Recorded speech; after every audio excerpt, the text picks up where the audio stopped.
নমস্কার, আমুদরিয়া নিউজে আপনাদের সকলকে স্বাগত। আমি ঋতু। শুরু করছি আজকের গুরুত্বপূর্ণ কিছু খবর।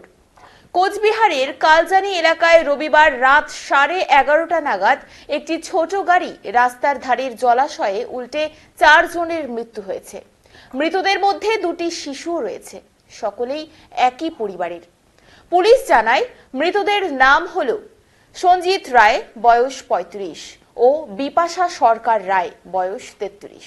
তাদের 2 সন্তানেরও মৃত্যু হয়েছে। তাদের নাম ইভান, বয়স 2 বছর ও ঈশাশ্রী, বয়স 9। সঞ্জিত নাটাবাড়ি হাই স্কুলের শিক্ষক ছিলেন। বিপাশা নাটাবাড়ি প্রাইমারি স্কুলের শিক্ষিকা ছিলেন। পুলিশ জানিয়েছে তারা সকলে তুফানগঞ্জ এলাকায় একটি বিয়ের অনুষ্ঠান থেকে ফিরছিলেন। ফেরার পথে রাস্তার ধারে গাড়িটি উল্টে যায়। আসছি পরের খবরে। 16ই ডিসেম্বর বাংলাদেশে বিজয় দিবস হিসেবে পালিত হয়ে থাকে।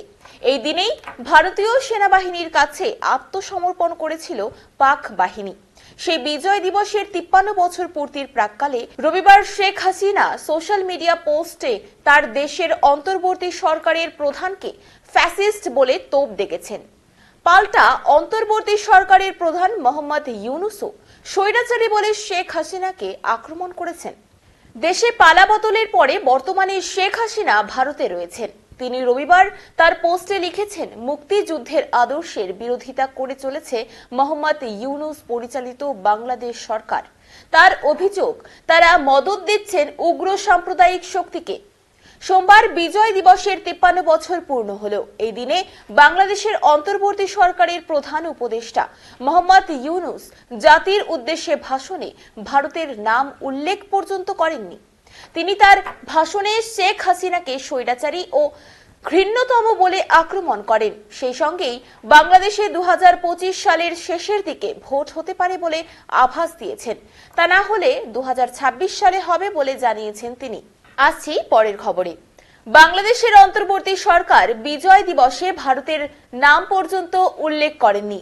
এদিন ভারতের প্রধানমন্ত্রী নরেন্দ্র মোদী বিজয় দিবস উপলক্ষে ভারতীয় জওয়ানদের স্যালিউট জানিয়েছেন। প্রধানমন্ত্রী বলেছেন, বিজয় দিবস 1971 সালে ভারতের ঐতিহাসিক জয়ের অবদান রেখেছিলেন বীর জওয়ানরা। তাদের সাহসিকতা এবং আত্মবলিদানকে তিনি সম্মান জানাচ্ছেন বলে জানান প্রধানমন্ত্রী।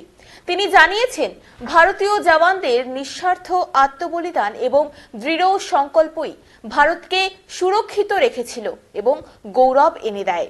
তিনি বলেছেন, ভারতীয় জওয়ানদের আত্মত্যাগ চিরকাল প্রতিটি প্রজন্মকে অনুপ্রাণিত করবে। এটা ভারতের দেশের ইতিহাসে চিরস্মরণীয় হয়ে থাকবে বলে জানিয়েছেন তিনি। আসছি পরের খবরে।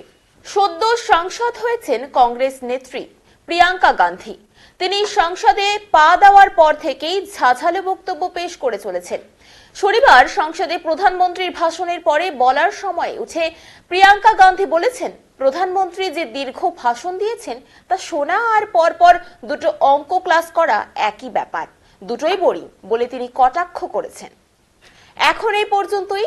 পরবর্তীতে অন্য কোনো গুরুত্বপূর্ণ খবর নিয়ে হাজির হওয়ার চেষ্টা করব। ধন্যবাদ।